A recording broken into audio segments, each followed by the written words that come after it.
ajja Keni Kabito tumuyita MC Masumbuko atuddewa tusanyuse nnyo okulaba. Njagala okwaniriza Chairman Isaac Mutyaba tusanyuse nnyo okulaba. Kakati ate njagala okwaniriza Speaker wa Nansana Municipality gwe tuyita Hamza Kasuzi.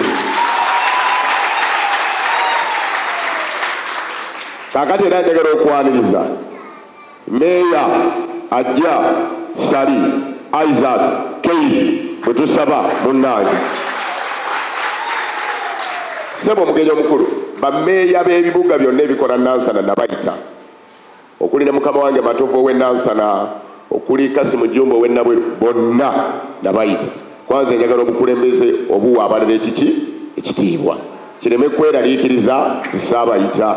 Era mu balala ye Meya Ronald Kasirivu ow'Egombe kubanga nayo nze etwalayo. Eyo naggaali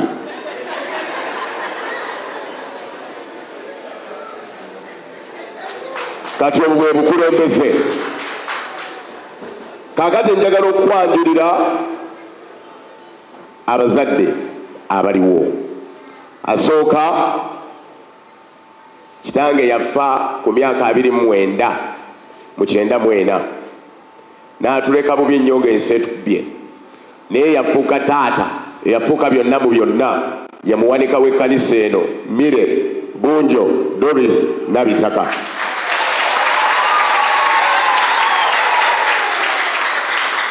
Ye muzadde yagumye yabonyeebonye yakaaba amaziga buli lwenjogera ku byobufuzi ne mga guma ensi erina okukiwuka guma era nkugumya we tugenda si wangu naye guma. Abazadde abalala taata wange era ow'omutuba gwa buli ggwanga John Bunjo Dimirire. Baganda bange mwenna abali wano nsaba muyimirireko. Brothers abali okumpi mwanguwe babalabe. Abo nabe mulaba Keni kityo Masanganzira alimu mutulabe waffe tuli bawanvu naye nze lutalo. Ono yeriya kitaka kyangwe bonna balaba bawanvu naye nze lutalo olweruweru. Kyemunampa kyonna n'ekkanisa kwenayongereza mwe bannabyabufuzi tuyitamu nkimanyi temweralikira sigenda kubakamula kuba nange bwe mbiyingidde mbiyingidde sigenda kubakamula naye ngenda kubajjako kitono. Omusumba oyo gwe tutadde mu kifo kyaffe kino amanye nti ali omukristaayo. Njagala okwaniriza bannange bw'oba omaze okukola bwembeera ku mirimu egy'obwamawulire mbadde nkola era nkola obwakalabalaba nga MC ku mikolo. Nina mikwano gyange bwe tukwataganye mu mirimu. Mu bifaananyi ye director wa X-Events muganda wange Christopher Galukande era n'abaana mubalaba. Nina aboogezi bannange Sebidde Oluwa omusajja ono jangu wano bakula bishop ono kula omusajja omukulu oyo ng'abonaabona n'amazina sente ng'azinoonyanga nze. Nsaba ab'emikolo mwenna bwe tubeera musituke tubalabeko. Oli ye Sseggujja owa Mutiini abamu nga sibalengera. X-Events nkulabye Sebidde nkulabye omwogezi ow'ekitiibwa Ziwa MC ono MC Mulondo William ani gwe soogeddeeko. Bano bwe tubeera mu mikolo abala mutuule kubanga obudde bugenze. Nsaba okwaniriza muganda wange bwe tuli mu training. Njagala okwebaza mukama wange omugenyi omukulu. Bwe nalowooza kwesimbawo mu byobufuzi natunuulira kibiina kye NUP naye ne mutugamba nti bwe musamba omupiira temwetema nteeka kubanga wano mukyali mu training. Kummwe tujja kulondako omuntu omu gwe tunaawa kaadi agenda atabaala olutabaalo. munnange bwe tuli mu training eno okulaba ani anaatukwatira bendera enansana naye namuyise abeerewo awulire eggwanga bwe litambula. Sserunkuuma Bulolo kaana kambaata wuuyo namuyita akiwulire, Mukama amugumye ng'ali wano.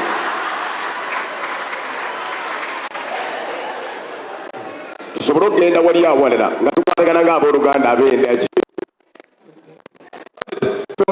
mu kibiina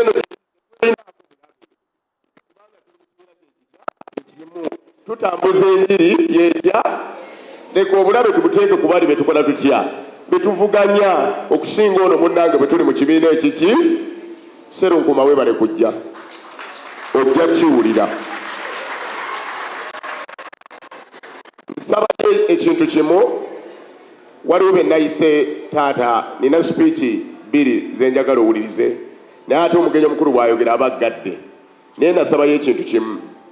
Ffe nga abagenda mu lutabaalo luno taata nga tonnagenda otuteekeko emikono otusabire. Bw'onoomala okutusabira nze ntandike fundraising naye nga gwe tukutadde kubanga ogenda. Bassebo ne bajja mu nsaasire, taata omulabirizi maama amuzaala yakoze eki? Yafudde. Lwakunjagala nnyo okubeera wano baziika ssaawa 10 e Namayumba, mumukubire mu ngalo ez'ekitiibwa ennyo. N'olwekyo ne mwemunda baabamu mbabuuze amaggwa agamuli ku mutima maki antunuulidde naye ng'azamba alina kugambye leka ŋŋende. N'olwekyo njagala yatuteekeko emikono akole ki? Agende. Ffe tusigale tumalirize omulimu guno. Tukyalina ne speech ze tugenda okuwa bakama bange bano bonna balina okwogera. Ebyange lwe naabasi byogedde byangu, mwenna mubimanyi. Mbadde mawulire emyaka 17 mwebale kumpagira. Kaakati kyenzirako kyekyokutuusa eddoboozi no limbadde muwulira kikweggwanga olukulu ensonga zigguke full stop. Buli mukulembeze yenna amanyi nti onoonya buwanguzi. Jangu taata teekeko omukono. Nzanga neeyagaliza okubeera amawulire. Nsoma amawulire nga ntunuulira Wabale Francis awo n'engamba lumu nja kubeera ndako era Katonda n'akikiriza. Waayo nayingira amawulire 26 otandikira ku UBC era eyankwata ku mukolo ongereza Wabale Francis abamu ku omuyinza okuba omujjukira abamu obaolyawo maali batototo naye yakaagala nnyo era nga nezambaali bwowulira sitole yakaagala nnyo okayingiramu naye okusomooza gye kuli kungi kuyitirivu naye kino oba okyagala nga kikuli ku mutima osigala okola ekisoboka kyonna. Ate ensangi zino byayonoonekana ddala byayonoonekera ddala. Amawulire ffe twabeeranga mu mawulire nga wewaawo tukavalinga Dr. Besigye n'abalala abaliwo mu biseera ebyo nga babayisa bubi naye nga ffe bannamawulire batuwa ekitiibwa kyaffe nga bannamawulire nga munnamawulire tumukwatako ambadde press jacket ye nga tuzambala naffe ezi helmet n'ebirala kuzambaali Brasio yekka naye nakugambye nti naawe olina omukisa ogw'okwebaza. Kyenavudde mbuuza okikola otya? Ogenda kukikola otya enkya ya leero nga batutegeeza embeera mwe tuli era n'akabuguutano akalungi akajja mu maaso awo kubanga tugenda okukwasibwa ekkula eri obusumba buno obwenna bweru. Naye tuyinza tutya okwebaza Mukama? Bannaffe bano batukulembedde nti nga nabiri gyebiri naye bino katusooke tubikole bino. Ekyo nakyo kiggwe. Kakati ekyebuuzibwa gwe weebaza otya Mukama? Otenda otya erinnya lye? Era weeyama bweyamo ki kaakano ku buweereza obw'ekkanisa? Agambye nti nditoola akakompa akaki? Ekyo kikulu nnyo abooluganda. Tutambula era ebintu byonna tusobola okubikola. Ekkanisa tuzizimbye, amayumba tugazimba, ebidduka tubigula eby'obusumba era n'ebirala byonna tusobola okubikola. Naye nkwegayiridde ebyo byonna tuleme okubikola n'osubwa ekirabo eky'obulokozi. kubanga ekyamazima okusula mu galagi tekikufuula kidduka. N'olwekyo twetaaga okwebaza Katonda nti mu bye neebaliza Katonda ekitandikirwako nti nakkiriza Mukama waffe Yesu Kristo okulokola obulamu bwange. Teruba tuyimba oluyimba tukutendereza neebaza oyo eyannunula nze, omuyiiya bye bigambo byakoza. Neebaza lwaki? Kubanga alowooza omuwendo ogwateekebwa mu bulokozi bwe. Ekyo ekisooka. Era Bayibuli eraga nti waliwo abantu mu kitabo ky'ebikolwa by'abatume oba ne mu Bakolinso mulimu ekkanisa Pawulo n'abawandiisi abalala baali bajoogerako nti abantu b'omu kkanisa eri boogera nti obwavu obwabayinga obungi, n'oga nti obwo buteekwa okuba nga bwali buyimiriza n'ayita.